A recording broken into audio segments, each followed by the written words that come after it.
तो आइए बच्चों, शुरू करते हैं आज का चैप्टर। आज का चैप्टर है प्रोबेबिलिटी।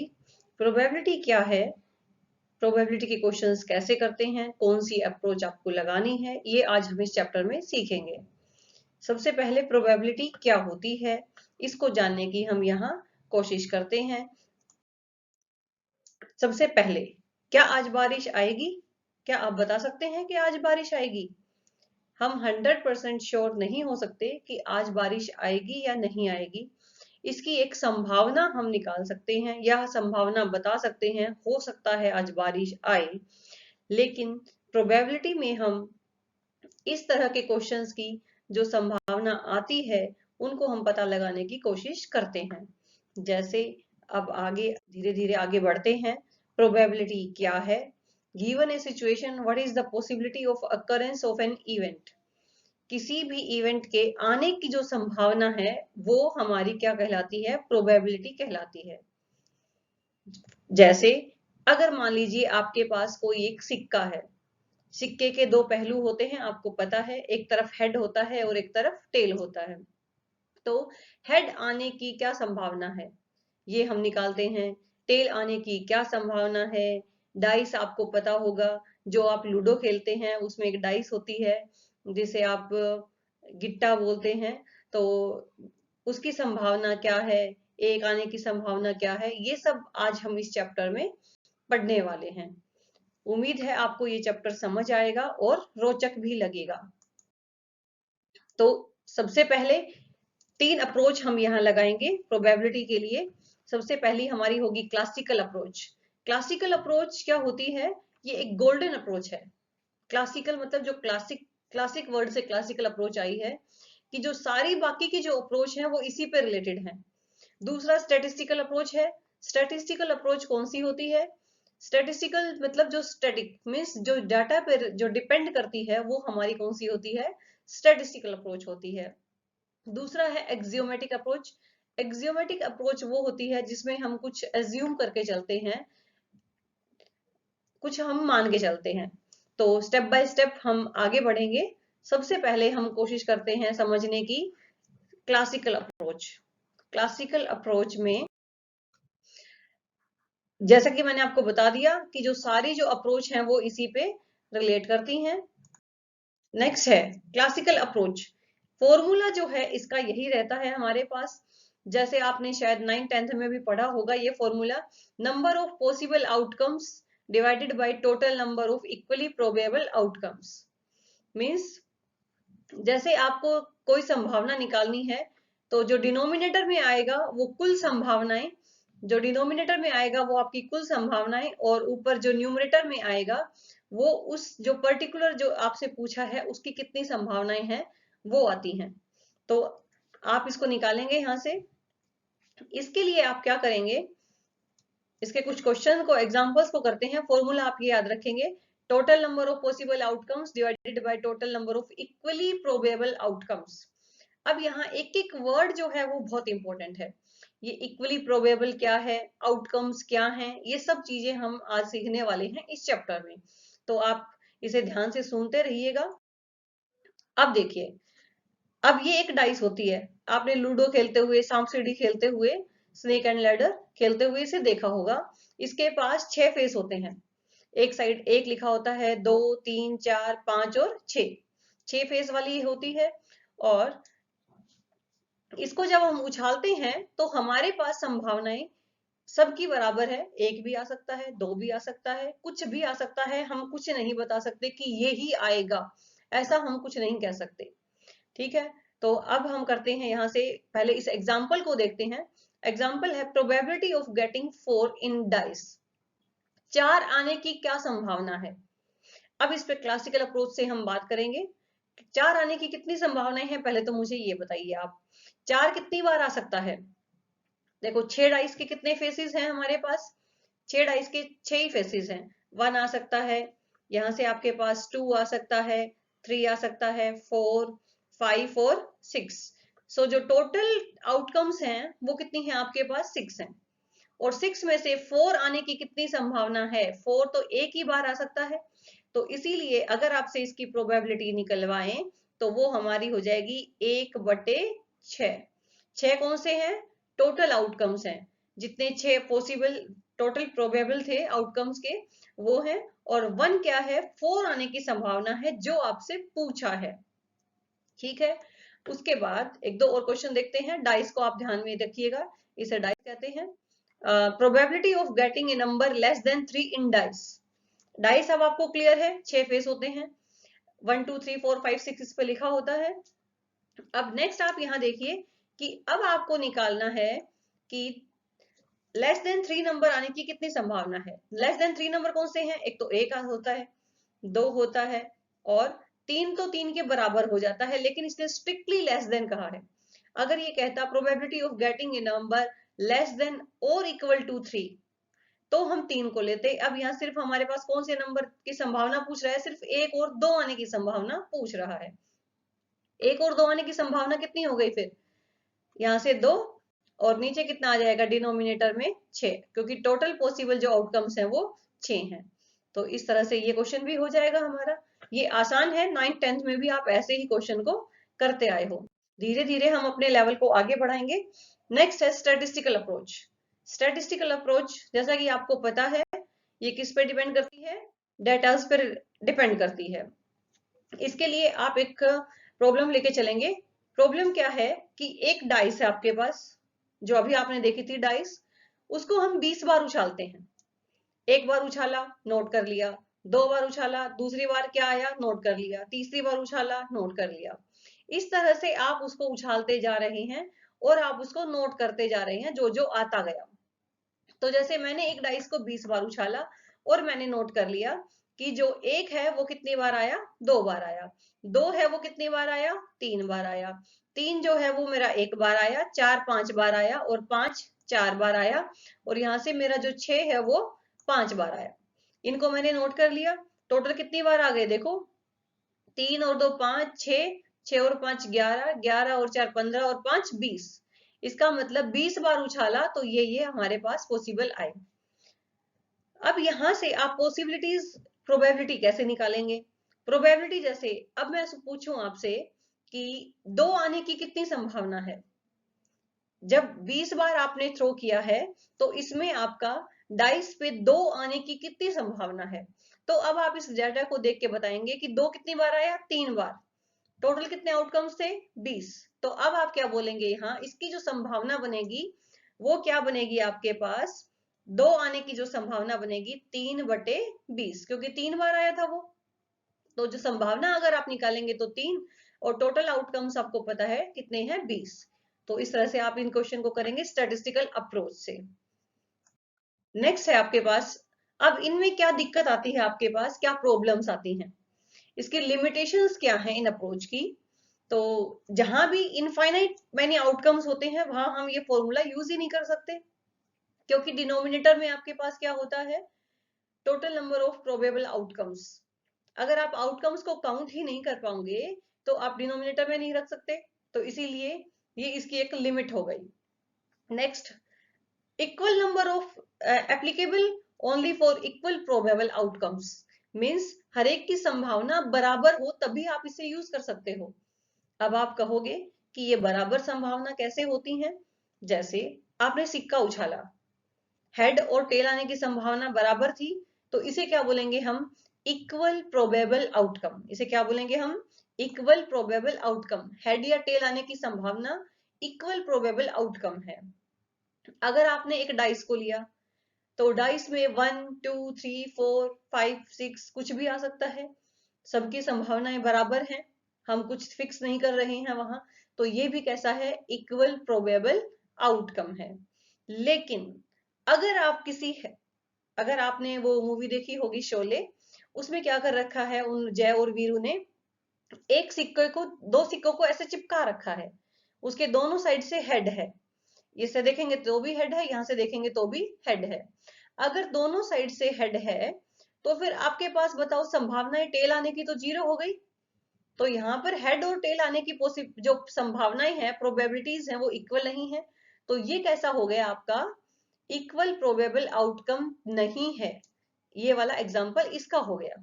ठीक है, अब नेक्स्ट इसके रिलेटेड कुछ देखते हैं। नेक्स्ट आपके पास अब आ गई एक्सियोमेटिक अप्रोच। एक्सियोमेटिक अप्रोच, इसके बारे में जानते हैं हम। एक्सियोमेटिक अप्रोच पे जाने से पहले अब आपको कुछ टर्म्स का पता होना चाहिए। टर्म्स कौन सी?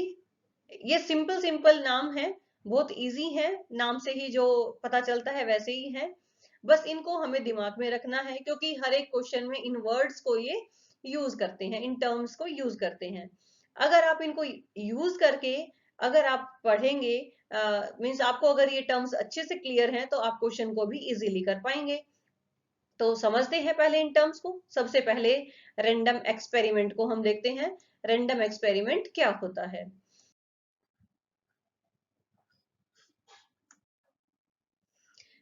रैंडम एक्सपेरिमेंट, रैंडम एक्सपेरिमेंट में क्या होता है? It has more than one possible outcome, it is not possible to predict the outcome in advance. अब रैंडम एक्सपेरिमेंट है, रैंडम मतलब कोई भी। तो रैंडम एक्सपेरिमेंट में क्या होता है? जैसे आपने सिक्का उछाला, ये एक रैंडम एक्सपेरिमेंट है। मीन्स टेल भी आ सकता है और हेड भी आ सकता है, तो ये रैंडम हो गया। जैसे मैंने अभी आपको बताया कि अगर आप सिक्के के दो को चिपका दोगे, सिर्फ हेड हेड आ रहा है, तो ये आपका रैंडम एक्सपेरिमेंट नहीं है। अब क्योंकि इसमें आप प्रिडिक्ट नहीं कर सकते हो रैंडम एक्सपेरिमेंट में कि क्या आएगा, तो जैसे सिंपल जो सिक्का है हेड एंड टेल वाला, उसमें तो हम बता ही नहीं सकते हैं कि हेड आएगा या टेल आएगा, तो इसलिए वो तो रैंडम हो गया। लेकिन अगर आपने सिक्के को चिपका रखा है, दोनों साइड हेड है, तो आप इजीली बता सकते हो कि हेड ही आएगा, तो वो रैंडम एक्सपेरिमेंट आपका नहीं होगा।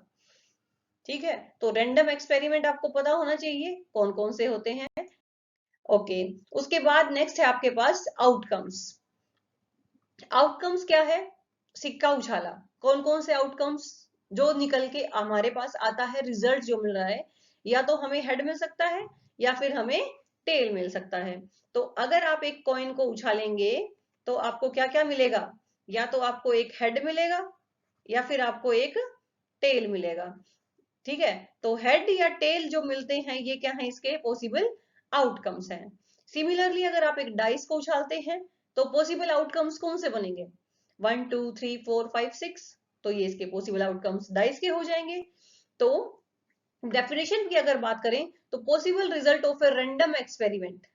अब ये ध्यान रखते हुए चलेंगे आप कि जो ये रैंडम एक्सपेरिमेंट है, उसके जो रिजल्ट है पॉसिबल, वो हमारे क्या बनेंगे? आउटकम्स। वो क्या बनेंगे? आउटकम्स। रैंडम एक्सपेरिमेंट क्लियर हो गया। उसके बाद हमने क्या किया है? आउटकम्स किया है। अब नेक्स्ट हम करते हैं सैंपल स्पेस। ये एक दूसरे से रिलेटेड है, एक क्लियर होता है तो नेक्स्ट क्लियर होता है, दोनों क्लियर हो गए तो थर्ड क्लियर हो जाएगा। Set of all possible outcomes of a random experiment. अब क्या किया है? जो रैंडम एक्सपेरिमेंट था पहले, उसके बाद उसके आउटकम्स आए, और उन आउटकम्स को अगर आप एक सेट में डाल दोगे, तो वो क्या बन जाएगा? आपका सैंपल स्पेस। अब सैंपल स्पेस को पढ़ने के लिए आपको सेट्स की जरूरत पड़ेगी, सेट्स की डेफिनेशन की जरूरत पड़ेगी, सेट्स कैसे बनाते हैं इसकी जरूरत पड़ेगी। तो अगर आपने सेट्स को अच्छे से नहीं किया है, तो एक बार आप पहले सेट को रिवाइज भी कर लें, तो वो आपके लिए ज्यादा इजी होगा। फिर इसके इस चैप्टर को समझना आपके लिए इजी हो जाएगा। तो सैंपल स्पेस फिर से एक बार करते हैं हम। सैंपल स्पेस क्या होता है? जो रैंडम एक्सपेरिमेंट है, उसके जो पॉसिबल आउटकम्स हैं, आपको क्लियर हो गए थे, उनको एक सेट में डाल दो, तो वो क्या बन जाएगा? सैंपल स्पेस बन जाएगा। जैसे एक डाइस को आपने उछाला, अगर आपने डाइस को उछाला, तो एक रैंडम एक्सपेरिमेंट है, कोई कुछ भी पॉसिबिलिटीज आ सकती थी। तो अगर डाइस को उछाला, तो कितने कौन कौन आ सकता है? देखो, 1 आ सकता है, 2 3 4 5 6, 6 पॉसिबिलिटीज है, 6 में से कुछ भी आ सकता है। तो ये रैंडम एक्सपेरिमेंट है। अब इसके आउटकम्स कौन से हो गए? 1 2 3 4 5 6, ये इसके आउटकम्स हो गए। इनको अगर आप सेट में डाल दोगे, तो ये क्या बन जाएगा? आपके पास एक सैंपल स्पेस बन जाएगा। देखो, ये जो कर्ली ब्रैकेट्स हैं, इसमें डाला आपने, तो ये क्या बन गया? आपको जैसे कि इसको पता है कि ये जो है, अगर सेट की नोटेशन होती है करली ब्रैकेट्स में अगर डाल दिया, तो ये सेट बन गया।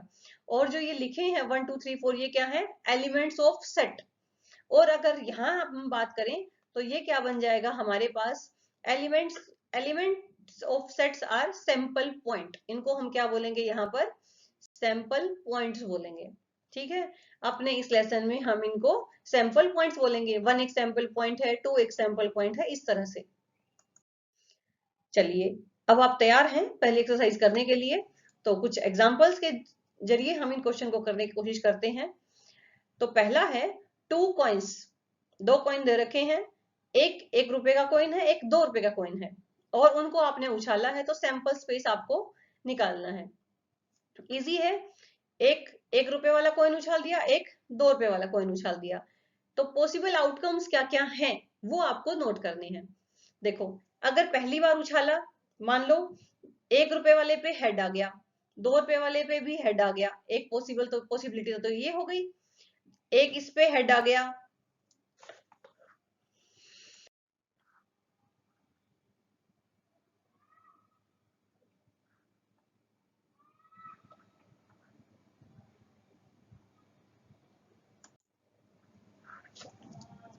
अब पहले वाले पे हेड आ गया, दूसरे वाले पे टेल आ गया, एक पॉसिबिलिटी ये हो गई, दोनों पे टेल टेल आ गया, एक पॉसिबिलिटी ये हो गई, एक पे टेल आ गया, दूसरे पे एक पे टेल आ गया, दूसरे पे हेड आ गया, एक पॉसिबिलिटी आपकी ये हो गई। इसके अलावा कोई पॉसिबिलिटी नहीं बची, पहले वाली पे हेड आ गया, दूसरी पे tail, head tail tail tail और टेल हेड। तो ये क्या बन गया अब आपका, ये जो अभी हमने इसको लिखा है इस तरह से, ये क्या है, इसके पॉसिबल आउटकम्स है। लेकिन उसने क्या पूछा है आपसे, छोटी छोटी बातें हैं जो आपको क्वेश्चन में मार्क्स भी कटवा देती हैं। तो अगर उसने सैंपल स्पेस पूछा है तो आपको इसे नोटेशन में, प्रॉपर नोटेशन में इसको लिखना होगा। सैंपल स्पेस अगर आप बनाएंगे तो करली ब्रैकेट्स में इसको डाल के इसको ये सेट बनाएंगे। ये क्या लिखेंगे आप इसे, sample space S is equal to this. तो अब जब आप पेपर में लिखेंगे तो ये लिखेंगे, और आप लिख के भी दिखाएंगे यहाँ से कि हेड आ सकता था, दूसरे में टेल आ सकता था, इस तरह से। लेकिन हम अब वैसे तो ऑर्डर्ड पेयर में आता ये कि जो पहली बार उछाला उसमें यहाँ पर क्या आया, जब आपने इसको पहली बार उछाला तो हेड आया, फिर दूसरे वाले के टेल आ सकता है, ऐसे। लेकिन क्योंकि ऑर्डर्ड पेयर में लिखते हम तो नोटेशन थोड़ी डिफिकल्ट होती थी, इसीलिए हमने इस चीज को ऐसे लिख दिया, हेड टेल। मतलब फर्स्ट टाइम उछाला तो हेड आया होगा, दूसरी बार उछाला, दूसरे सिक्के उछाला तो टेल आया होगा। इस तरह से हम इन क्वेश्चन को करेंगे। नेक्स्ट क्वेश्चन देखते हैं, find the sample space when a coin is tossed and a die is thrown. अब क्या है, दो हैं अब आपके पास, एक तो कॉइन को उछाला है और एक डाइस को उछाला है। अब आपको जो इसका सैंपल स्पेस बताना है, देखो सबसे पहले तो आप ये चीज देखो कि जो कॉइन है उसकी पॉसिबिलिटीज कौन सी हैं, या तो उसमें हेड आ सकता है या फिर कॉइन में टेल आ सकता है, ठीक है।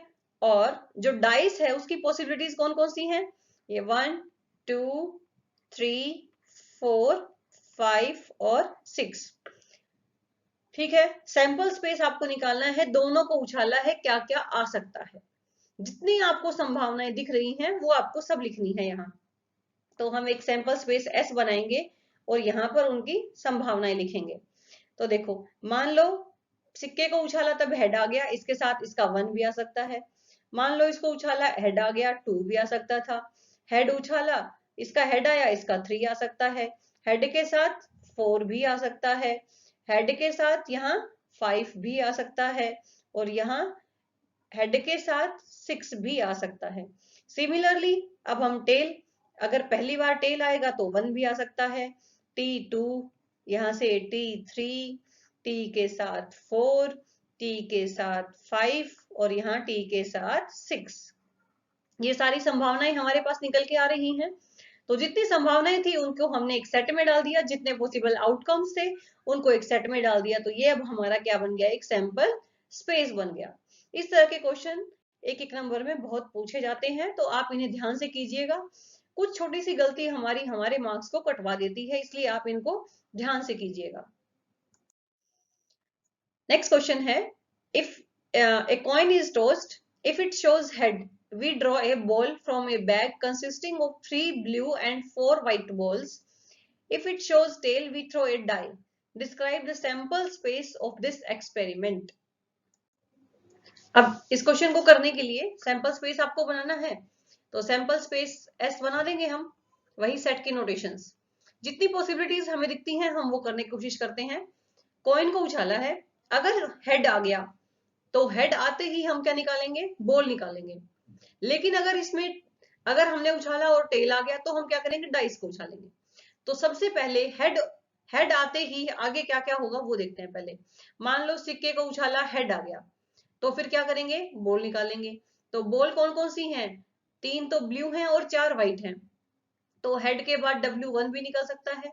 अगर मान लो हेड आ गया तो हम W2 मतलब सेकंड वाली व्हाइट, ठीक है, सेकंड वाली व्हाइट बॉल। उसके बाद हेड आ गया थर्ड वाली व्हाइट बॉल, और हेड आ गया फोर्थ वाली व्हाइट बॉल।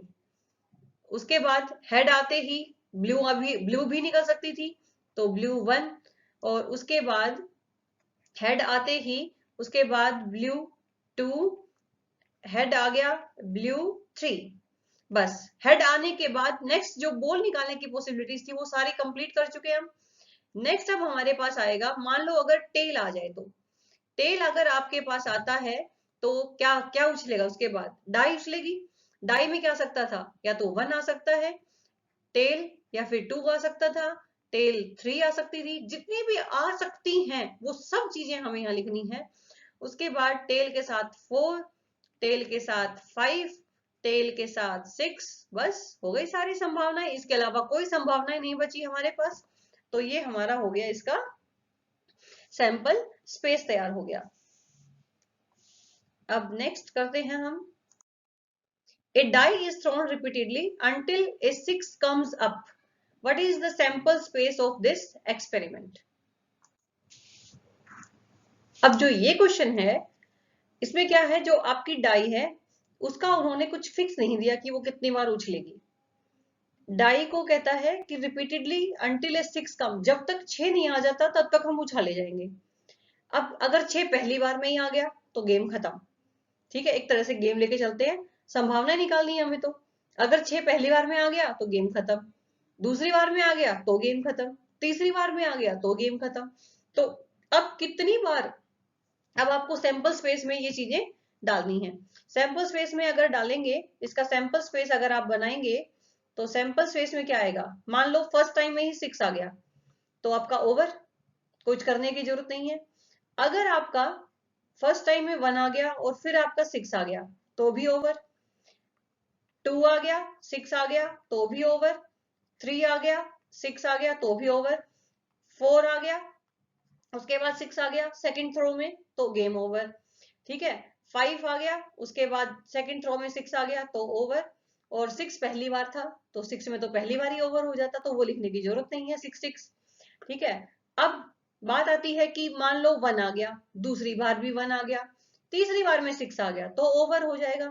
उसी तरह से 2 6 हो जाएगा, 3 6 हो जाएगा, इस तरह से सारे आ जाएंगे। अब क्या आ जाएगा कि पहली बार 1 आया, फिर 2 आ गया, फिर 6 आ गया तो गेम ओवर हो जाएगा। तो इस तरह से 3 3 वाले भी चल पड़ेंगे। अब अगर हम कह सकते हैं कि 1 1 1 1 आता गया और चौथी बार 6 आ गया तो गेम ओवर हो जाएगा। तो इतनी कितनी पॉसिबिलिटीज, ऐसी पॉसिबिलिटीज जो आपके पास है वो कितनी है, इनफाइनाइट मैनी पॉसिबिलिटीज हैं। तो आप इसको काउंट नहीं कर सकते हो, तो आप इनको डैश लगाकर यहाँ पर छोड़ सकते हो। तो ये इसका क्या हो जाएगा, हमारे पास सेट हो जाएगा, इनफाइनाइट सेट हो जाएगा ये, ठीक है। तो उम्मीद है आपको समझ आ रहा होगा, क्योंकि सिंपल सा है, संभावनाएं सिर्फ आपको यहाँ लिखनी है। ओके, अगर आपको ये चैप्टर समझ में आ गया तो अब आप थोड़ा सा इन क्वेश्चन को करने की कोशिश कीजिएगा। जो पहला क्वेश्चन है, find the sample space if A coin is tossed 4 times. थोड़े हिंट देते हुए चलती हूं मैं। एक कॉइन को 4 बार उछाला है तो कितनी संभावनाएं आएंगी, पहली बार head head tail tail, head head head tail, ऐसे करके जितनी भी बनती हैं आपसे 4 बार 4 4 की जो जितने जोड़े बनेंगे वो आपको सारे यहाँ लिखने हैं। नेक्स्ट है, a coin is tossed if the outcome is head a die is thrown, if the die is shows up an even number the die is thrown again. What is the sample space for this experiment. अब देखो, एक सिक्का उछाला, अगर तो head आ गया तो हम die को उछालेंगे, तो हेड के साथ हेड 1 हेड 2 हेड 3 चलेगा। लेकिन अगर डाई ने इवन नंबर दिखा दिया तो फिर से हम डाई को उछालेंगे। तो अगर 2 आया 4 आया 6 आया तो फिर आपको डाई के केसेस पे फिर से जाना है, करके देखिएगा, इजी है, हो जाएंगे। नेक्स्ट है a coin is tossed if it shows a tail we draw a ball from a box which contain 2 red and 3 balls. If it shows head, we throw a die, find a sample space. ऐसा ये question आज हमने किया है, तो ये question हो जाएंगे आपके। आप इन क्वेश्चंस को कीजिए। उम्मीद है आपको चैप्टर समझ आया होगा। इससे अगले वीडियो में हम नेक्स्ट एक्सरसाइज को लेके चलेंगे। ये आपकी फर्स्ट एक्सरसाइज थी इस चैप्टर की। बहुत जल्दी मिलते हैं सेकंड एक्सरसाइज के लिए, लेकिन सेकंड पे जाने से पहले आपको फर्स्ट आनी चाहिए, तभी आप दूसरी को इजीली कर पाएंगे। इस वीडियो को देखने के लिए आपका बहुत बहुत धन्यवाद। Thank you. आपका दिन शुभ रहे।